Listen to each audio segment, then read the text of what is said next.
Hello, my lovelies, and welcome back to Bedtime Stories with Celosia Crane, and this week's Romanian fairy tale, The Morning Star and the Evening Star.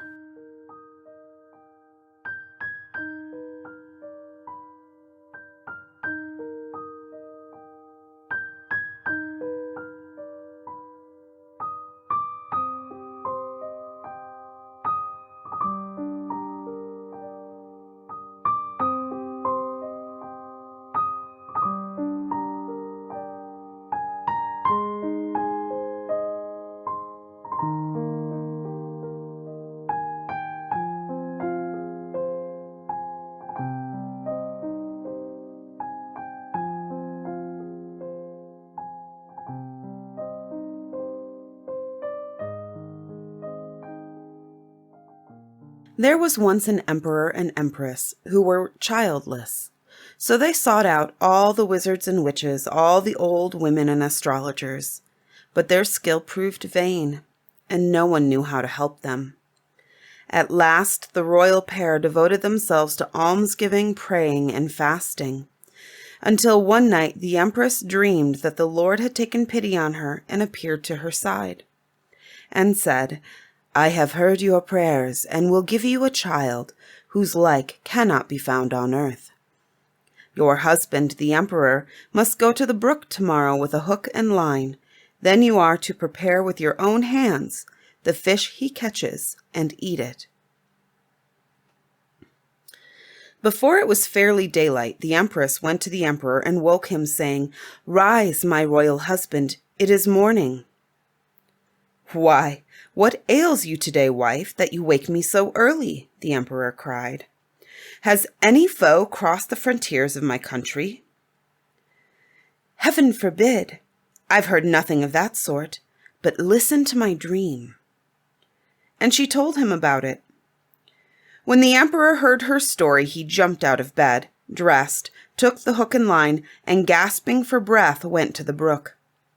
He threw in the hook, and soon saw the cork on the line bob. He pulled it out, and what did he see? A big fish made entirely of gold. It was a wonder that he did not die of joy. But what did the empress say when she saw it? She was still more out of her wits. The empress cooked the fish with her own hands. The royal couple ate it, and the empress instantly felt that the promise would be fulfilled. The maid-servant who cleared away the table saw a fishbone on the empress's plate and thought she would suck it to know how food tastes when prepared by royal hands. One day the empress received the gift of a beautiful boy, as handsome as a little angel.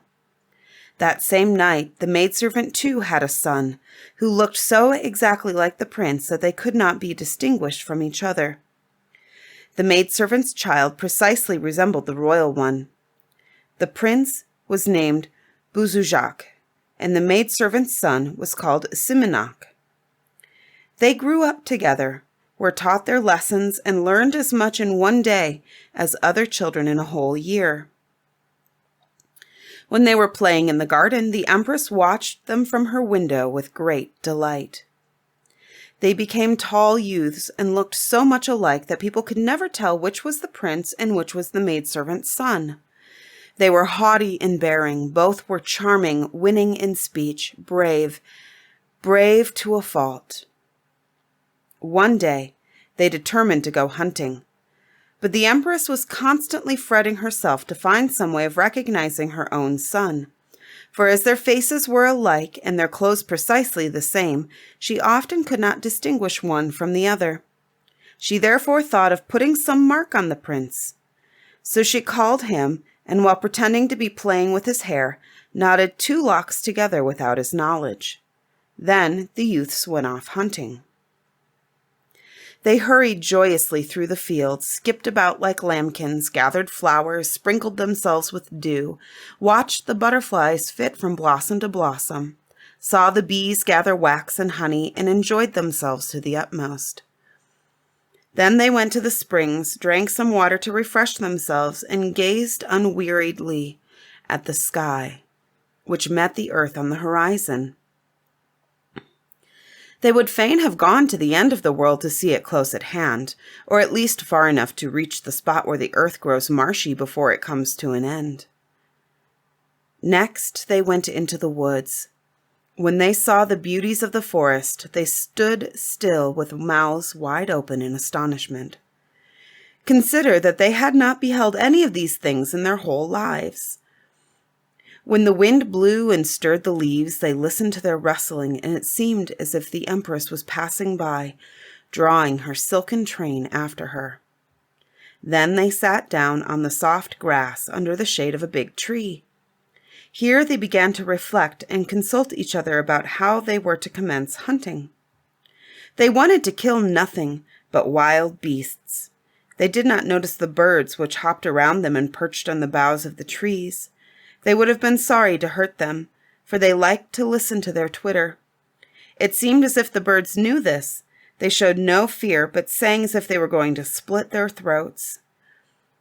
The nightingales, however, trilled only from their craws, that their songs might be the sweeter. While they stood there consulting, the prince suddenly felt so overwhelmed with fatigue that he could not hold out no longer, but laying his head in Simonok's lap, asked him to stroke his hair. While he was doing so, Simonok stopped and said, "What is the matter with your head, Brother Buzujak?" "What should be the matter? How do I know, Brother Simonok?" "Just see," replied Simonok, "2 locks of your hair are tied together." "How is that possible?" said Buzujak. This discovery vexed the prince so much that he determined to go out into the wide world.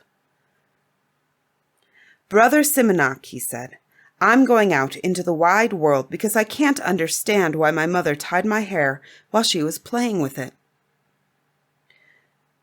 "Listen to reason, Brother Buzujak, and do nothing of the sort," replied Simonok. "If the Empress tied your hair, it certainly was not for any evil purpose." But Buzujak remained firm in his resolve, and when he took leave of Simonok, he said to him, "Take this handkerchief, Brother Simonok, and if you ever see 3 drops of blood on it, you will know that I am dead." "May the Lord help you, Brother Buzujak, that you may prosper. But I beg you once more, by my love, stay." "Impossible," replied Buzujak. Then the youths embraced each other, and Buzujak departed. Simonok remained behind, gazing longingly after him till he was out of sight. Simonok then returned to the palace and related all that had happened. The Empress was insane with grief. She wrung her hands and wept till it was pitiful to see her. But she did not know what to do, and at last comforted herself a little by gazing at Simonok. After some time, the latter took out the prince's handkerchief, looked at it, and saw 3 drops of blood on it. Then he said, "Oh, my royal brother is dead. I shall go and look for him." Taking some provisions for the journey, he set out in search of Buzujak. He passed through cities and villages, crossed fields and forests, wandering on and on till he reached a small hut. There he met an old woman, who he asked about his brother. The crone told him that Buzujak had become the son of the emperor who reigned in the neighborhood. When Simonok reached the emperor's palace, the princess, as soon as she saw him, thought that he was her husband and came running to meet him. But he said, "I am your husband's brother. I have heard that he is dead and came here to learn something about him." "I cannot believe it," replied the princess. "You are my husband, and I don't know why you deny it. Has my faith been put to any test, and have I ever deceived you?" "Nothing of the sort. But I tell you truthfully that I am not your husband." The princess would not believe this, so Simonok said, "The Lord will show the truth. Let the sword hanging on yonder nail scratch whichever of us 2 is mistaken." Instantly the sword sprang down and cut the princess's finger. Then she believed Simonok and gave him the hospitality which was his due.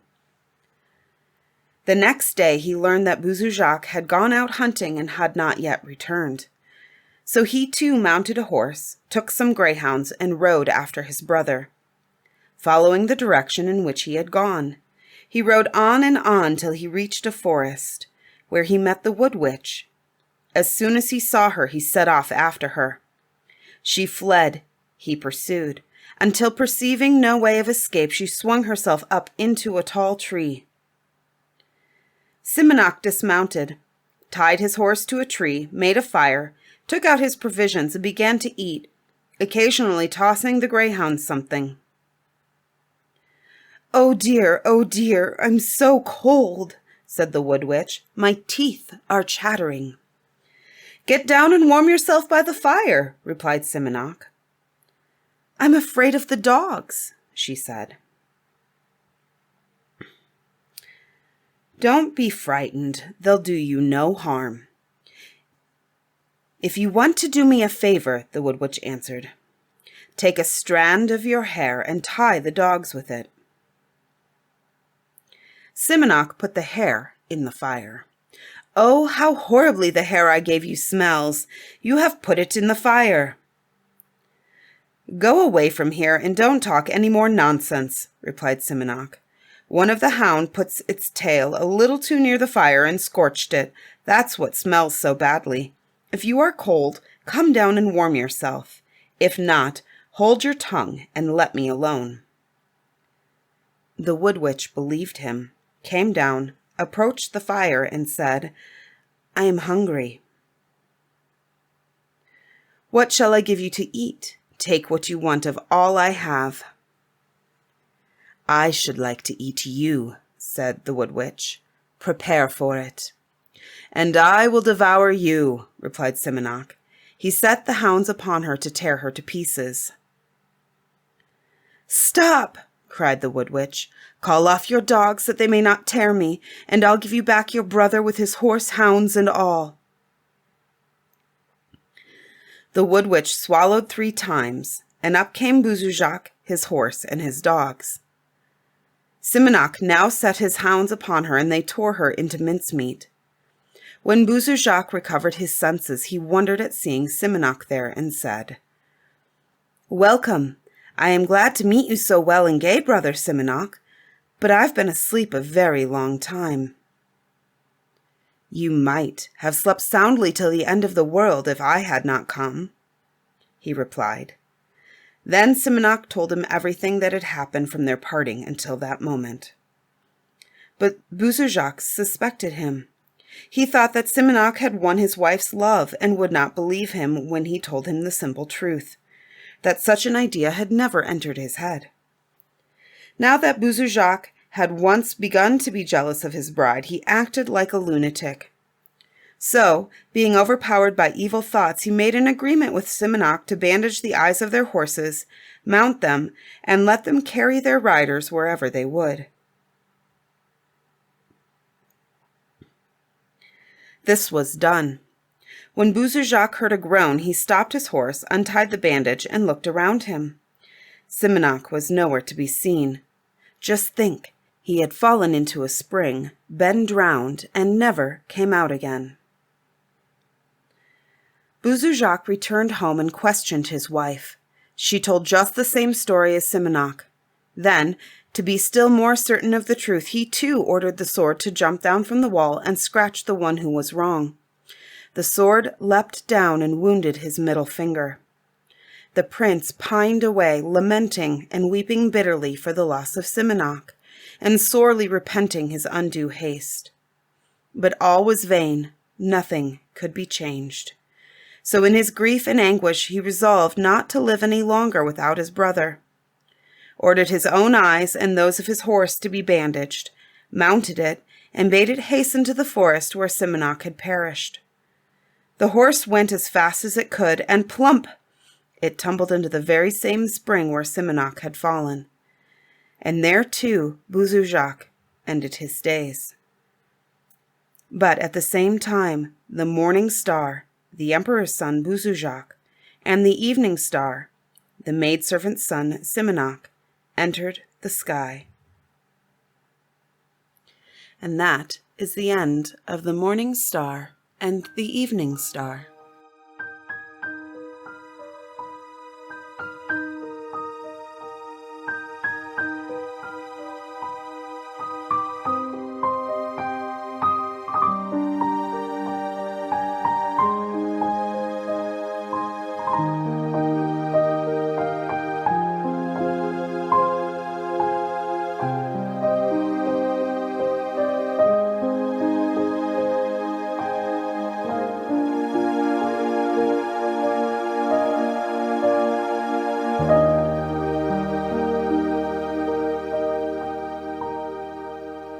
Bedtime Stories with Celosia Crane is proudly produced by Lantern AudioWorks.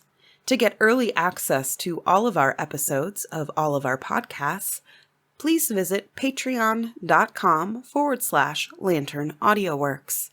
Monthly subscriptions begin as low as $3 a month.